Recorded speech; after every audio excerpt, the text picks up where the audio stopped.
I think people should still be in the real world. You definitely would need to be in the real world. Like, I love the reality. internet. I think it's a great place. I think, you know, it's helped me a lot to be able to get everything that I've wanted. Like, if I wanted to do what I do now, couple years back, like we're not even talking that long ago. Yeah. But like, you know, 10 years ago, let's say, be difficult. Well, I'd have to get a record label. I'd have to get shit cut on vinyl. Well, that's longer than 10 years ago, but you know what I mean. Or I'd have to get them burnt onto CDs, and then you got to buy bulk CDs. You got to do that. Then you got to go into shops and sell it. Like, obviously, if you got a label, your patent, you got that going. But like, imagine like an up and coming artist trying to get that done. It just doesn't happen. Now 3 clicks, I can post a track on SoundCloud. No problem. Exactly. I don't like. Here's my thing with SoundCloud. Right, I've used it for what? Must be shy of 3. Have you seen success through it? 2 years. Well, yeah. So my track a year ago today. No, not today. A year ago this month. Has hit 9,000 plays. Fucking on SoundCloud. So that's my biggest track, and then every other track, no traction. No traction. Well, like 60, 70 plays. A couple mixes got like 300 plays. Do you think that might be a marketing problem? Yeah, before my rebrand. Yeah, definitely. The rebrands helped me because now everything is streamlined. Everything is, you know, it's consistent. Every brand, everything you look at now, you know, is me. You know, it's Bill Bolt, and that's me. Like my latest track that's come out, you see the artwork, you see the animation, the way it's presented. I've not just slapped something on a social, like a picture. I've gone for it. I've actually designed something. I've spent time. And I like it. It's simple and effective. Yeah. Well, you know what? I'm a key of simplicity. Yeah. I think, you know, I could go out here and do some crazy music videos and stuff, but for something as simple as the music that I'm producing, I don't need to. I'm not a lyricalist. Like, I'm a producer. But you could also still make music videos by getting lyrical people on tracks. Well, and 100%. You know, like, look at DJ Khaled. DJ Khaled, we the best. Shut up, man. It is. You know? It's coming in the future. I think the key at the moment is like I'm still at a point in my craft that I'm developing. Of course. I'm developing me as I want to be presented. I think before it started off as that, you know, that nursing, building me. Now we progress to this stage, which in my head is second stage. You know, now I'm starting to get gigs. Okay. I'm starting to, you're killing it. With the brands coming through. We've got T-shirts on the way. We've got a release on the 25th of May. This is second stage. Yeah. Third stage, then, you know, I'm working with someone dear who I can't really talk about at the moment. Yeah, keep it low key. I'll say he's gonna progress me to another level. That is gonna be my stage 3. Good. And for me, it's all about staircases. I don't know why. But it is. It's like getting up and up and up. It is steps, because I think two things I got from that. Number one, consistency. That is something you do not need to be the next Eminem, Shakira, Rihanna. It's not about having insane talent. Talent does not work if you aren't working with it. You know what I mean? Like, hard work will always beat talent if talent doesn't work. Stay consistent. You have stayed consistent over the years, and it is now starting to pay off. Do you get what I'm saying? And then the second thing as well. Sorry, what did you say just then? Sorry, you said you liked it in stairs, right? Yeah. So stage 1 was me building. Yeah. Stage 2 is now, you know, gigs, releases, building that brand, pushing it forward. You know, the animations, the making myself more represented as me. Of course, and I think that is the key there in stages.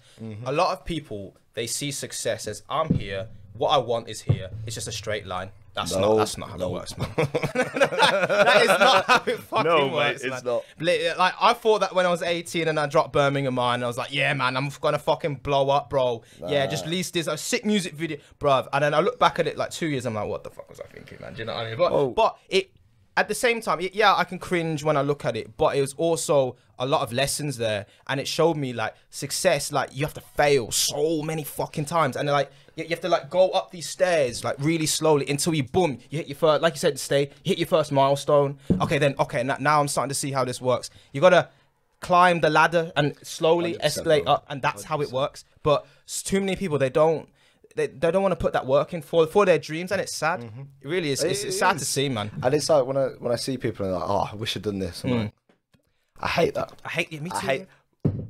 Wish I'd done this. Yeah, just go do it. Wish I'd done this. Do it. Do it, man. What have you got to lose? Have you, like, this is the thing, is like, I wish I'd done this. Go do it then now. Do you know something that motivates me? That really motivates me. And okay, this is gonna sound really deep, but this is very, very based. I'm going to die. Oh yeah. You're going to die.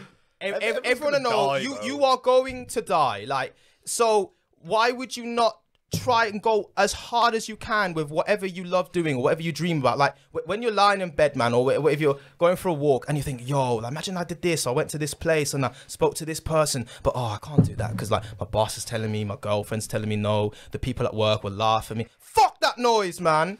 Well, it's lack of ambition. Yeah, that is the problem. You know, you got these people out here that just don't. They see that everything's too much of a challenge for them, and it's like, no, just step out of your own bubble for a second. Out your comfort zone. Yeah, you know what I mean. And like I see a lot of like me, myself included. You know, I spend so much time in Wetherspoons. I spend way too much time in that place. Oh my god! But brother, it's true. It's true. Spoon. It has to be hit down. It has to be told. How many times? I spend. How many? Wait. Yo. Carry on. Me, William James, Richard Holt, spends way too much goddamn time in spoons. Okay, it needs to stop, and it isn't gonna stop. How many times have I been like? Because people are like, yo, come spoons. Yeah, And it's usually me, bro. It fucking is, man. And in the past, obviously, when I feel like I lacked a bit of direction, like, yeah, let's go spoons, let's get drunk, spend money. But then in my head, like going out as well, it slowly started to sink in. Like I remember on one of the nights I was standing in the middle of prison with my fucking brethrens, bro, and it just hit me. What are we celebrating? You're broke, I'm broke. We're working dead end jobs. What are we celebrating? Why are we here?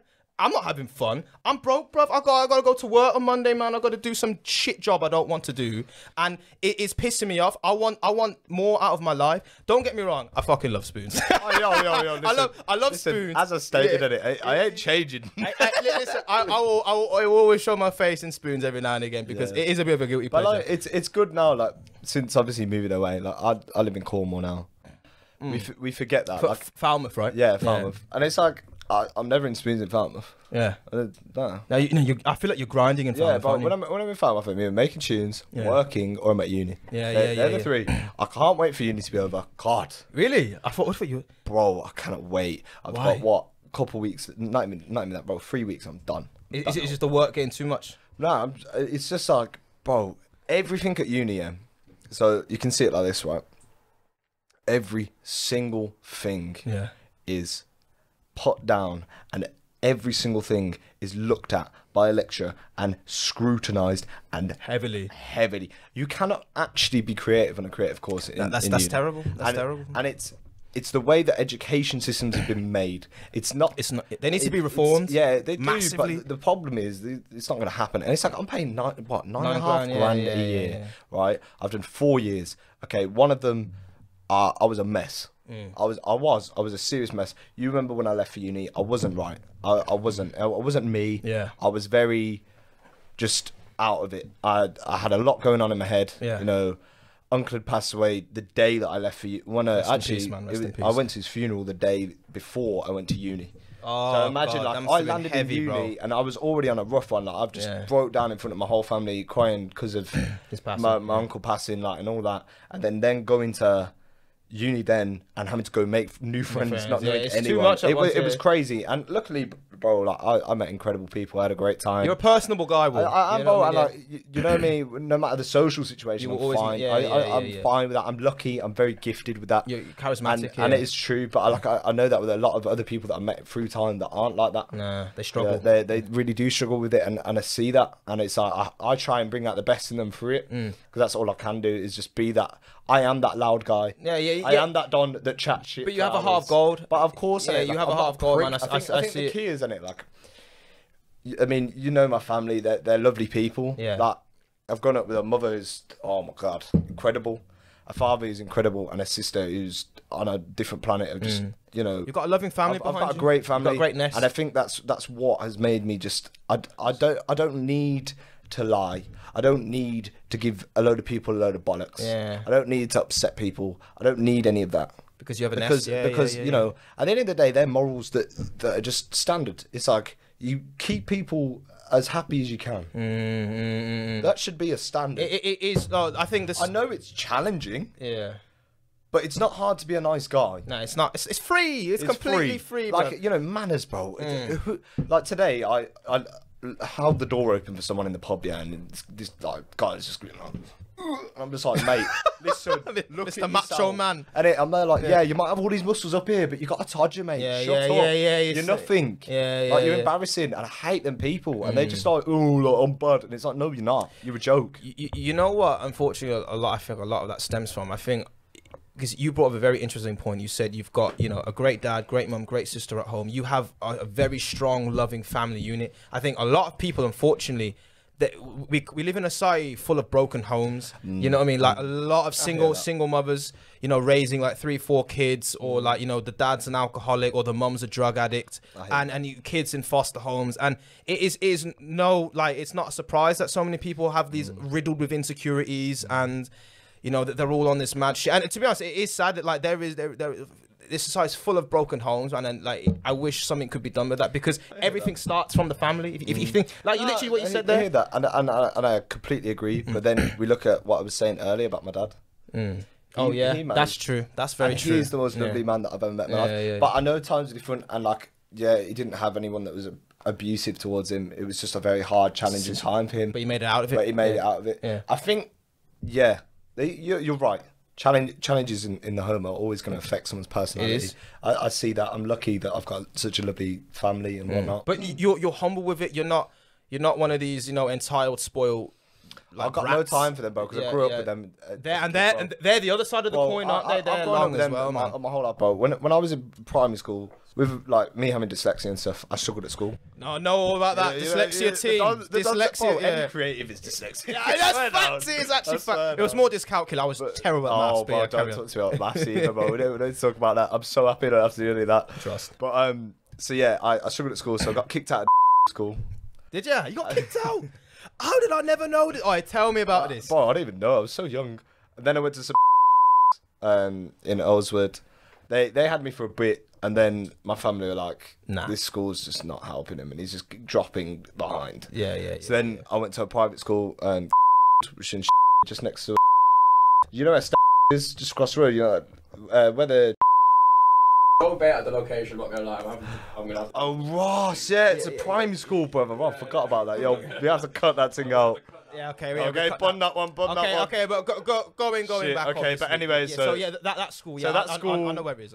Yeah, somewhere in the Birmingham area. But basically, Town, no 121. But yeah, they really helped me with my dyslexia. But I think the point is, like, everyone that was in that school was from very privileged backgrounds. A lot of them didn't have dyslexia. A lot of them were just normal people that paid for education there. Of course. And growing up with them, like, obviously I got along with them. They're all lovely. But I noticed, like, little things, like, people would act in certain ways. Entitlement. Yeah. And a lot of them were fine. A lot of them, like, I'm not knocking all of you. I think there was a lot of lovely people in it. Yeah. There were a few that I was just a bit like... Select individuals in it. Yeah. But then... Even then, when I got older and I started to go like out, when I was like 16 and going to assembly rooms, we don't talk about. You remember assembly rooms? We don't talk about that space. That was the highlight. But the thing with that was, you had us dons, like Alderbrook dons and all that. Yeah. And then you had dons from Study Hall School coming in, like, or like, and I'd be like, yo, bro, get out of my face. You're gonna catch a case. I'm gonna spray you with mace.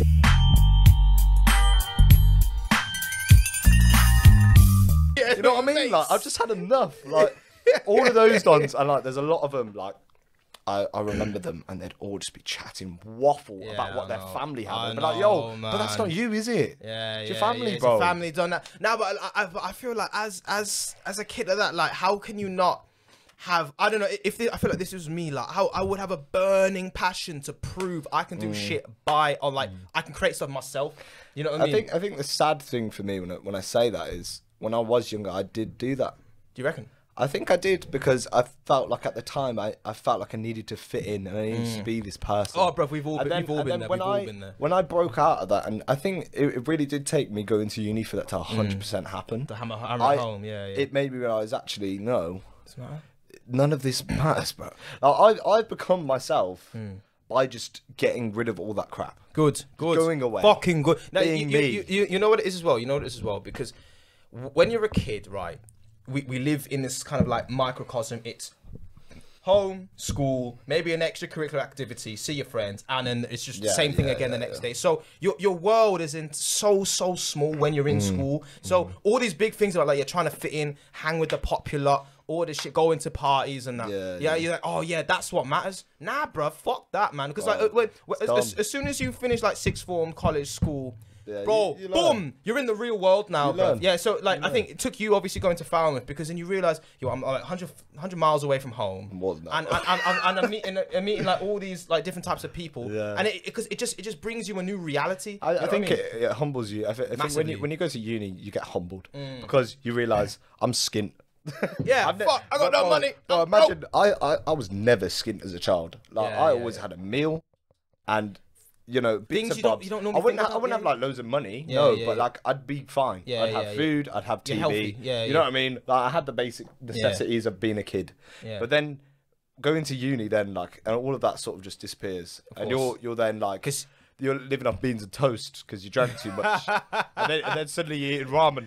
Bro, top ramen. All I'm saying is, ramen sandwiches. I know it sounds ramen sandwiches. Bro, I know it sounds bad. It sounds so bad, but that's what I was living off for a while. Bro, the worst thing was first year uni. I was eating potato waffles. What with ham. That was it, bro. Brother, it was lacking. But then you see me now, a chef now.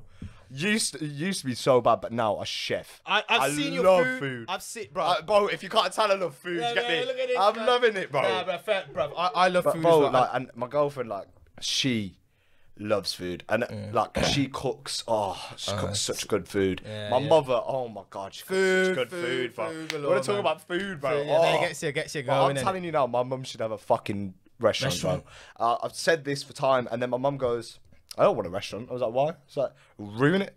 I enjoy cooking. I have pleasure in cooking. I don't want to go and have a business to run. I don't want to have all these problems. I was like, that's true. You know, I respect that, man. because in a way, like your mum's nice. Your mum and your dad live in a very nice area in a beautiful house. We are patterned. Your mum has a beautiful family. She's like your mum's chilling. You know what I mean? She's at peace. You know what I mean? So like it's like fair enough.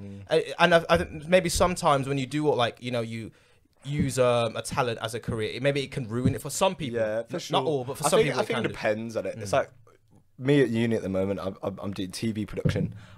I hate TV now. Do you? Yeah. I hate it. Spending like 27 bags now. You fucking hate it so much. And the thing is, like, I feel bad about it because I'm like, bro, I've worked so hard. And you spent dough. But I've actually worked hard, and it's like, I know when I leave, I'll probably maybe go into TV later on down the line when I've had a bit of a break. I think that's the key. I did media at college. Yeah, same. And Stratford College did TV studio. So we were at Stratford College. I went to Stratford. So many people went to Stratford. Yeah, well, bare people. But yeah, imagine I'd be in the TV studio every week, like day in, day out. That's how Stratford was, and the radio studio. So I was used to that environment from a while. Going into actual TV then was where it started to get a bit like, whoa. Because when I went to uni then, and we had, like, say, we've got like, what, four TV studios. Yeah. And like, it's huge, and it's like, it's ridiculous. The audio, oh my God, the audio rooms are incredible. Big transition. Bro, you imagine these 5.1 surround sound mixing rooms with desks that are like the size of this room, bro, that just move, the faders automated and move and stuff. Bro, as an audio nerd, I sit there like, yo, this is incredible. It's high tech. I'm like, whoa. High tech. I'm like, whoa. Get me some of this. But like, bro, yeah, I'm sick of TV. I'm sick of media. Well, not sick of media, because that's hard. I love media. But media's my thing. But do you hate it in the uni confines? Like, bro. When I go and be creative with it and do what I want to do, it's incredible. When I'm restricted to what I have to do in certain guidelines, certain risk assessment involved things, that's when I have a problem with it, because then I'm like, you've sucked everything out of it that's actually creative. Because we looked at 4 different projects we've done at uni, and from 4 separate groups, they are all the fucking same. Serious. The content's different, but the way it's done is exactly the fucking same. And you can tell it's just a fucking factory of the same crap. And like, TV is that though. It is. I get that. It actually is. And I know that, but it's like, make it interesting. Break the rules. Break the rules. No, literally. No, you heard it here himself, man. If you don't break the rules, you're not a creative, bro. Like, you're just not. Like, because you're not breaking that box that you're sat in. But it's almost a bit of a double whammy. It's a bit ironic. Like, how can you be creative if you're gonna put borders and restrictions on your creativity? It's not creativity anymore. It's not. That's just instructions. It's you know what I mean? It's like right, we're cooking, yeah. You can follow a recipe. Anyone can follow a recipe. But then one don can just sit there with all the ingredients without the recipe and be like, bang, bang, bang, bang. You know what I mean? And you know every time his meal is going to be 10 times better than the don that just went as a robot. There's passion in what he's done. There's flavours that he's unravelled. You get me? Whereas that don's just gone. I gotta precisely put like fair play to some dons in it. I get that not everyone loves cooking. Bro, some people can't cook. Some people can't cook. Man. You know what I mean? I'll tell you now, bro. There's some people. I'm not gonna drop no names, but at uni, right? There's some dons at uni, bro. And they literally eat just nuggets. I know, man. Nah, bro. Like we're talking like council estate dinners, bro. We're talking nuggets, beans, and chips. It's like, bro, smiley face. I call somebody smiley face. I'm like, I rate you because it's jokes, but you're eating it every day. Yeah, that's bad. That is. Why is it every day? Because they don't know how to, bro. Okay, obviously, like, you know, I'm not saying any names, but I had an old friend of mine, and he came to mine in it. And then, obviously we were hungry and wanted to make some food and that, and it's like, oh yeah, you just we'll make you some toast. So put the toast in the toaster, put the thing down, toast pops out, put it on a plate, and then I was like, oh, here you go, there's the butter in it. And then obviously I was making some food for myself, and then he turns to me and he goes, how do I butter bread? What? Yeah, because he said his mom did it for him all the time, so he didn't know. He'd never done it before. This is bro, you're joking. No, I'm not, bro. No, that's why I said I'm not baiting names. There was no I'm not way. baiting names, but how do you not know how to put a bread, bro? Yeah. If my mom heard me say that, bro. Yeah, banging blood clot boy and that boy them. Then you're barfing the bread. You know what I mean? My little Irish mum, like, the fuck you talking about? You don't know how to butter and bread. I say that, my mum's not actually Irish. She is Irish. She's from Ireland, but she's got a Brummy voice. Yeah. But like, it's my nan that cracks me up. When I was a kid, she proper Irish. My nan's. I'm my granddad. Like, they're both just Northern Ireland. Like, you know. But it's like, and if I was ever in trouble with my nan, then I'd be scared, because she would come with the Northern Ireland. Like, William, come here now, and you're like, shit. You're like, down, hardly. It's no. So funny. I actually really like the Irish accent. You know, it's like one of the UK accents I quite like. I like. Bro, you can't say Ireland's in the UK, bro. Oh shit, yeah. Okay, yo. Cut that out. Okay, yeah. All right, listen, please don't get triggered. We don't want any troubles. Yeah. That was a very ignorant statement of me. Please don't get triggered. But I do enjoy the Irish accent, because I've got someone at mine at my work who's got they're from like really South Ireland, so like they're Southern accents. It's I like the Northern Irish is very harsh. Yeah, it's like very like powerful. Like when you hear it, you know, you hear smacks it you in the face, isn't it? Yeah, it's true. It's funny. No, trust me, man. Literally. We're coming up to an hour now. Do you want us? More time we're gonna have to cut it because I'm not editing more. Yeah, bro, no, that's fine. That's fine. Do you want to shout anything out? Bro, so what I'll say is, 25th of May. My release Walkaway is coming out on Spotify and all platforms. Big up. I got t-shirts on the way. That's what I'll say. Man, like, bro, you've been busy, bro. Yeah, you've been busy, man. The buddy's there, but you know, it's been wonderful to be here. Yeah. Obviously, big up you boys. You're doing a mad fucking job here. I'm loving everything that you're doing. Thank you. Just big respect, bro. Come on. Big respect. At Bill Bolt, Instagram. Give my man a follow, man. He's fucking gonna be the future face of DJing in the UK. Please don't sleep on him, man. Anyway, lads, it's been good seeing everybody. We'll see you on the next one.